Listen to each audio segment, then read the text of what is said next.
Welcome to Inside Racing. This week's edition comes from Brisbane, and I'm about to introduce you to a man that I've been wanting to interview for a long time. During Chief De Beers' amazing racetrack career, veteran trainer Bill Calder preferred to take a back seat. That's been Bill's style all of his life, as a horse trainer, as a soldier, and as a human being. He had good horses before Chief De Beers, but the exploits of the champion sprinter lifted Bill's profile to a level he never really felt comfortable with. I'm going to endeavour to capsulise the life of a special man, beginning with his association with the mighty sprinter Chief De Beers, who won a total of 20 races, all of them on the Doomben track, one of racing's great mysteries. Only Bill Calder can give us the answer, and I'm about to ask him the question. Bill, it's an absolute delight to run into you. It's nice to be able to meet you and talk to you in person. Thanks, I see Bill. you on the TV and everything, but you're one man that I would have loved to have said hello to quite a while back. Thank you, Bill. I appreciate that. Well, here we are at Doomben, Chief De Beers' Mecca. Why was he so good here? Well, John, the only thing I can say is that I used to ask him that when I dress him. I used to, get down there and have a yarn with him and everything, and I was always told, if you listen, horses will talk back to you. And I used to say, what's the caper? Why can't you win over the road? We've had to run a few seconds and so forth. We run second in the sires, third in the what's the name? Castlemaine. And I said, why can't you win over there? He walks away from me, he won't say anything. So only Chief himself He will not can unlock the secret. He will not indulge why. Yeah. But what are your theories? Is it the feel of this turf under his feet? Did he have more confidence in himself here? John, I couldn't tell you. It's one of the great mysteries of the turf. Well, I've seen him come here, and one day he run 8 point something, run home in the last 3 and 33 and a fraction. And, horses can't come from behind and beat horses like that. Yeah. He ran good races at Eagle Farm, we all know that. But here, he fairly flew. Well, I'll tell you something. I was quite happy for him to win here. Any horse that could win $1.5 million at one track, why take him anywhere else? Good point. Hey, Bill, the heavens have opened again. Let's get in under cover and we'll talk some more. I think so. Okay, mate. You're from Barcaldine. Garden City of the West, they call it.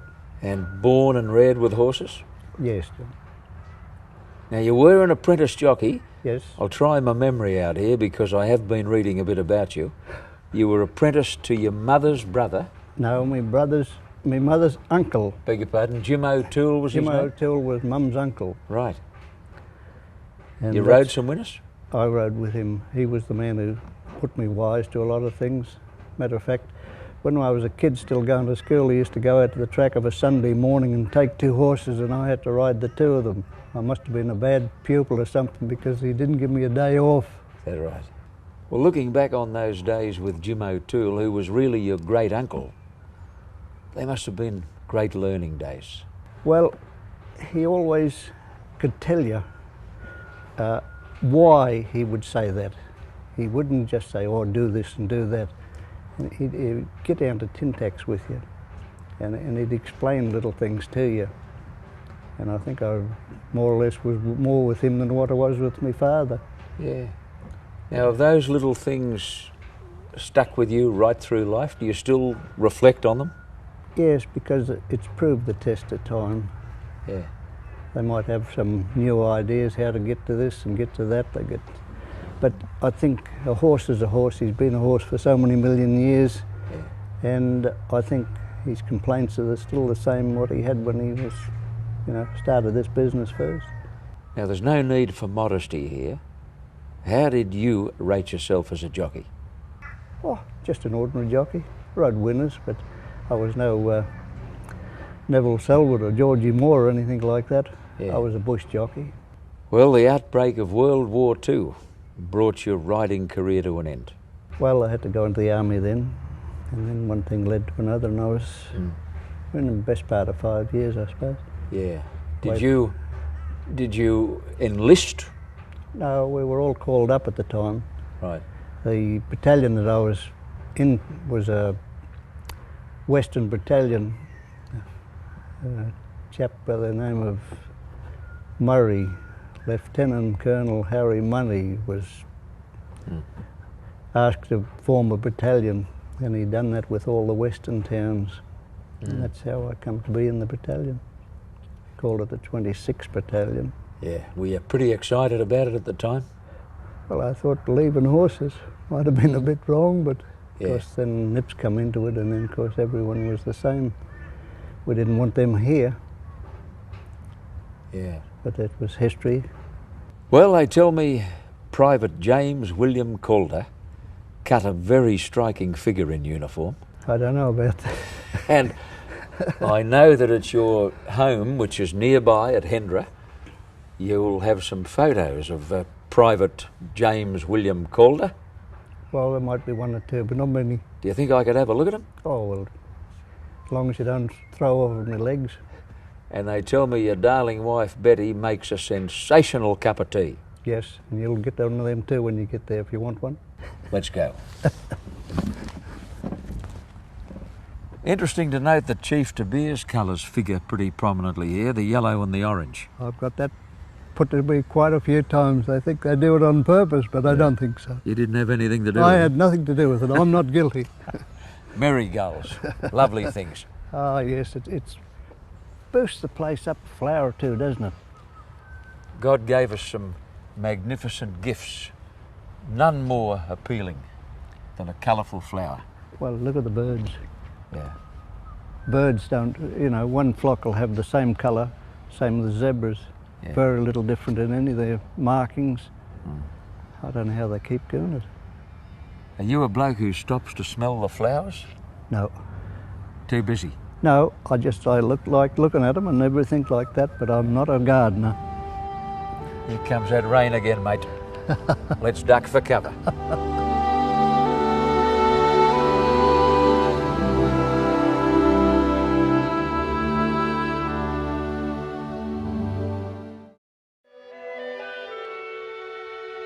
Well, there's nothing I love more than a racing man's scrapbook. There are a million memories between the pages of these books. In your case, where do you start? Well, they're not my scrapbooks. They're Betty's scrapbooks. She started them.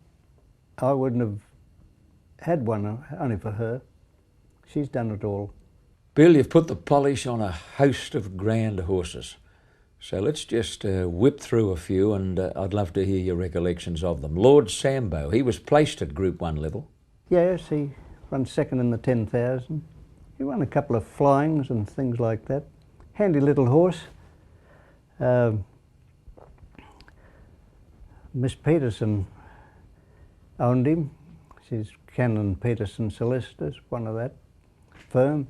And he was a handy little horse. He gave her a lot of pleasure. I just couldn't say just how many we won with him, but we won quite a few races, and as I say, running second in the 10,000 was a big up for him. Lady Elwes must have been a bonny mare. Her name pops up right through the scrapbooks. Probably one of the fastest ones I've had. As a baby, she was a very well-grown filly. Put her down at Doomben in the 2-year-old trials, and she won by about 4 lengths, but nothing flash in the time. So we took her over to Eagle Farm then for the next lot of trials. And if you win at Eagle Farm, well, you get into the McDougall Stakes, or the Meinik, whichever you got a filly or colt. And she won there, and she won it nice, and without being flash. She stepped out in the race and ran a class record, or a race record. She was very, very good. Tell me about a horse called Viff. Viff, probably one horse I thought could have won a Doncaster or a Epsom. He got hurt as a baby in a paddock, and he's passed him. But we finished up getting right up the top of the tree with him. He won Ascot Handicap, Brisbane Handicap, Cumberland Cup, and just got beaten in a graduation in his last year of racing, I think. So like, he was a good horse, but this leg came against him. Prince Salieri had a number of trainers during his career, but you kicked him off, you broke him in, educated and got him going, and he won a nice race for you, the Castlemaine Stakes. Well, we educated him and everything, and I thought he was unlucky not winning the sires. We ran second in that, and it was 6 weeks between runs, and that's all that's beat us.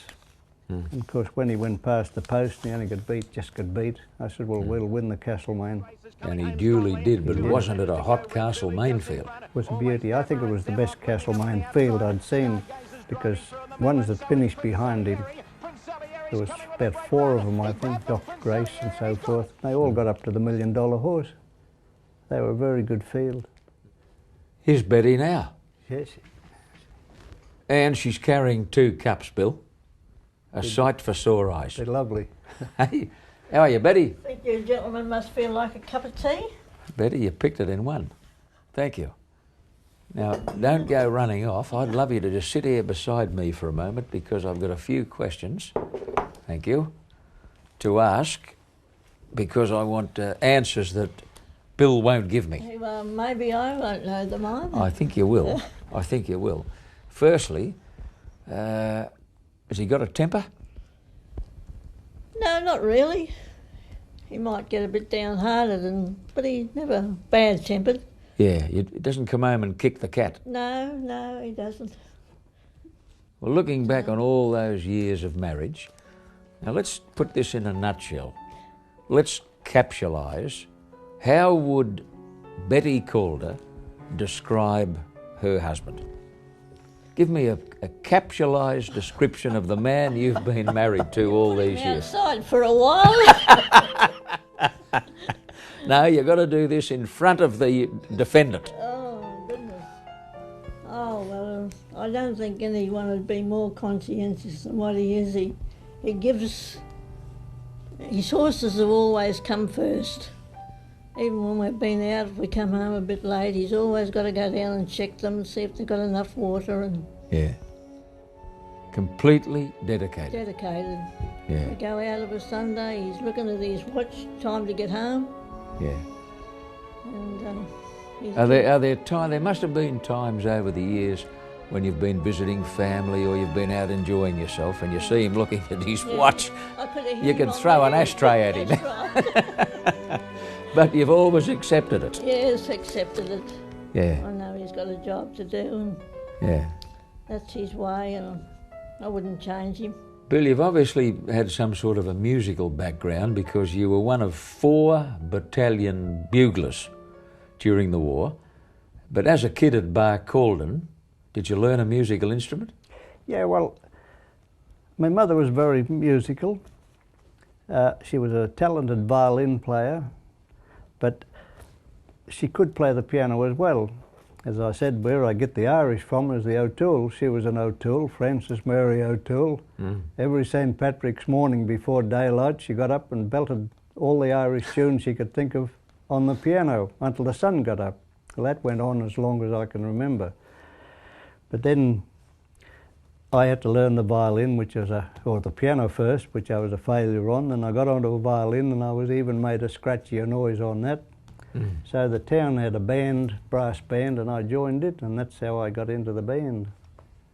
Now, Bill, the battalion buglers got quite a responsibility. You got to get it right. You can't be hitting any flat ones. Oh, well, you've got so many different calls to make, and you want to, and you get them out of the bed in the morning, and all the mess calls, and the sergeant, the orderly sergeant, the orderly officer, lights out and all that sort of stuff, what the ordinary run-of-the-mill is for the bugler. But then, of course, when you went into action, you went in as a stretcher bearer, you went in the medical side of it, all the band were all the medical. But that's about it with the army band. Right. Now, you were a highly trained stretcher bearer, Well, and we it were was all in that highly... capacity, of course, that your skills and your agility and your courage came to the fore on Bougainville. Well, we were all trained for a long, long time, and all we were doing, or what we were doing, was what we were trained at. There's nothing else. You're trained for a job, well, you'll do the job. The more better you're trained, the better you'll do it, I should imagine. So your brain was switched on to reacting when you had to react? Oh, yes. All the other fellows were the same. They were all very good, very attentive. Yeah. That's just about it. Right. Now, when these mortar bombs started to go off, not far from the regimental aid post, how far away were you? Oh, it's the day the ammunition got hit. The Nips we were having a spell, and the Nips used to shell us a bit, and they got a direct hit on the ammo dump. Just every now and again, they'd have a pot shot at... Oh yes, they were pot every afternoon. You were in a regimental aid post, weren't you? You were in a regimental aid post. Yeah, at the time. At that time. We were in the RAP. That's what it is. Yes, that's right, regimental aid post. But that was the battalion's post. Right. See, every battalion had their own medical side of it and everything, and that's how I happened to be there at the time, working with the doctor. A couple of others. Yeah. We just happened to be there, that was all. Yeah. No big deal or anything. So when they hit your ammunition dump, I mean, they obviously missed it more than they hit it, but they did drop a couple on it one day, did they? That's right, yeah. What kind of noise was it? Did you know what it was? Good little bit of a bang, I suppose, but... Did you realise immediately what had happened? No, we didn't know because, we were a little bit away from where it was, and there was a chap there trying to rescue a few things, and he got hit. One of the bombs must have went off and hit him. And did you know the soldier who'd been wounded? No, I didn't know the man at all. I think he was a attachment. Different parts of the place had different attachments, and he was one of them. And we got the call to come up, and there was a man wounded, so we grabbed a mate and another fellow, and we raced up and got him and took him out. That was all. You took your stretcher? We took the stretchers up, yeah. And your own mortar bombs are going off the whole time? Well, they were for a while, I should imagine, but I forget now. It's a good while ago. We weren't worrying about bombs, we were worrying about getting the fella out. That was the idea of it. You saved his life? Well, I hope we have. I have never heard how he got on or anything. Funny thing that, because, you just go on, and you don't realise how time gets away. In your quiet moments when you're down at the stables, feeding a horse, giving a horse a green pick, do you think of that day? No, not really. No, I never think about that day. There's other funnier things than that. Bill, there's a certain medal up there, beautifully framed, called the George Medal, which is a unique, special and very treasured honour for an Australian soldier, and you earned one of them. It's an honour to have it. I wear it, but I still maintain it's a battalion honour. I was trained by the battalion, and therefore I look on it as a battalion honour, not a personal one. When the war was over, you came back home to Australia and started to again put the pieces of your life together. Did you want to get straight back to the horses? I wanted to get back in them pretty quick. Did you? I knew something about them. You wanted to be a professional horse trainer? Oh yes, I've always wanted to be a trainer, but when I got out I was a bit heavy. I think I got up to about 11 stone 2, one part of it. And when I settled down, we started to get back into the business, and I got a couple of horses and so forth. And then I used to ride as well as train, because we could get a dual licence in them days, as long as you didn't ride under 8 stone 10. But of course the minimum out our way is 8'8". So if anything worthwhile, it'd get a bit more than 8'10". And one thing led to another, and of course I was getting bit harder trying to waste. You run around the backyard and get a bit tired of that. So I gave the riding away and just concentrated on the training. And Chief the Bee is on the outside, and Poetic King staging got knocked down with General Nadeem. Chief the Bee has hit the lead, 100 to go. Staging's out late, but Chief the Bee has took the lead. Well, part owner Barry Greenup and dear friend of the Calder family. 20 times you stood in the Doomben winner's circle to wait for him to come back. Did you ever get bored? Not at all, John. No, never got bored, and it was a pleasure to be there on the 20 occasions. On which occasion was your heart beating the fastest? His first 10,000 win, that was brilliant. And it's the first and only time that I've ever put the binoculars down 300 metres from home. It was convincing, and he did a great job. We thought he could win, but gee, he didn't win. He annihilated them. You've had horses with Bill Calder for about 18 years. Over that, probably it took me a couple of years to strike a winner with him, but it'd be 20 plus years that I've had horses with Bill, and we've had a great deal of success with him. Untold success, really. Barry, the Chief was to start in the 1999 Doomben Cup, but Bill detected an abnormality in a tendon sheath, I think 24 hours or so before. You scratched him and he was retired immediately.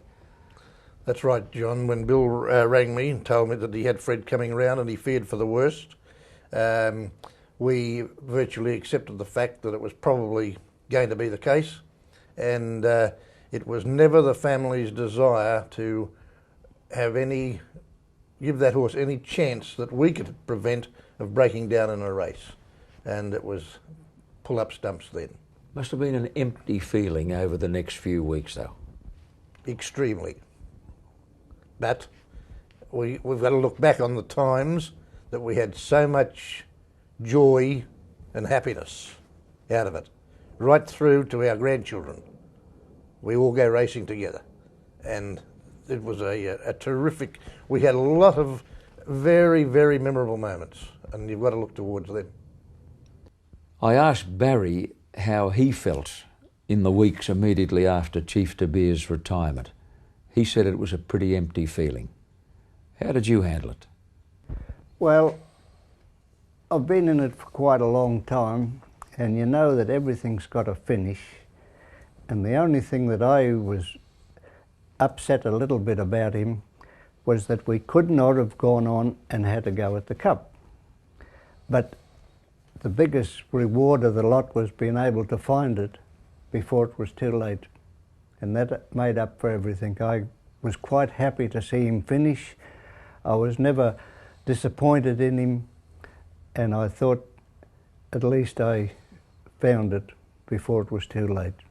Had it happened in the race, I would have never forgiven myself. What do you admire most about the Bill Calder method of horse training? Well, he's such a dedicated individual. That's how you have to describe him. He treats every horse personally. He enjoys he appears to enjoy what he's doing, and we've got the runs on the board. You know, he's just turned 80, but his enthusiasm is as rampant as ever.